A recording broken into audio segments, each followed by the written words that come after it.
Halo 5 Guardians is officially the main black sheep in the Halo franchise. This is a game that no one talks about and hardly anybody ever plays.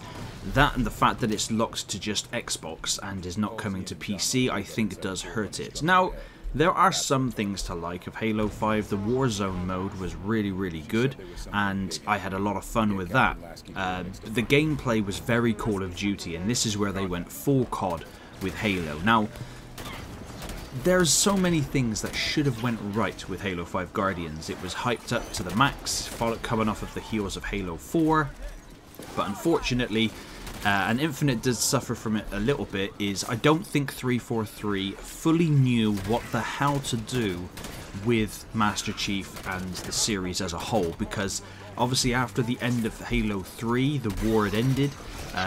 The Sangheili and the humans made peace. I believe the rest of the Covenant as well. It was stopped. The war was ended, and the Halos were not going to fire off, and everything was all cushy. And then Chief says, "Wake me up when you need me." And then Halo 4 rocks around. I don't know, what is it, 2 decades later or whatever, and you're woken up to Covenant as the enemy again. And although it's like offshoot of the main Covenant army, it's kind of like the First Order in Star Wars. It's pretty lazy. They could have come up with completely new enemies and not had the Covenant, or had the Covenant as allies in some missions. That would have been pretty cool. And then they set up the big bad guy at the end of Halo 4, only to then not use him whatsoever in Halo 5 Guardians, to then set up Cortana as the big bad at the end of Guardians, even though Cortana had left and died or whatever she did in Halo 4.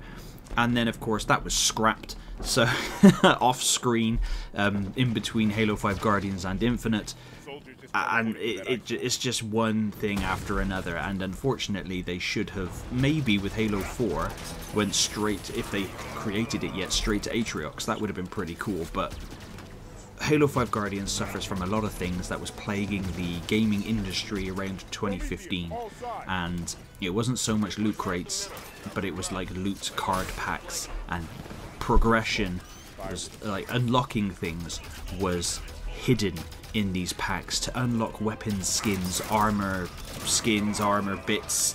It was all RNG, and these packs you could buy with real money, and you earned them doing stuff, and you earned a lot, don't get me wrong, but more often than not you just received weapon cards that you could then use in the gameplay mode Warzone, which for me really miffed me off. And I thought the maps were really bland at launch.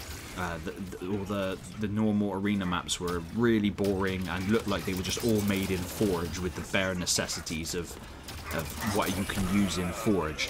Now the single player story as well is hit and miss, because we want Master Chief. If it's following the main storyline, we want to play as Chief, and they tried forcing Spartan Locke down our throats. Now, having it where there was Blue Team, obviously, which is Master Chief's team, and then Fireteam Osiris, which was led by Spartan Locke. So having all these other Spartans always there, I think, was very unnecessary. You know, Halo 1 didn't do that, Halo 2 didn't do that, and I think with Halo 3 they first brought it in because you had Chief and the Arbiter always there, which wasn't necessarily a bad thing, as there was always 2 of you. But I don't need to have 3 other dumbass AI Spartans that keep being downed, hanging around my ass. I really don't. But its major problem is those card packs, which sucks the donkey dick.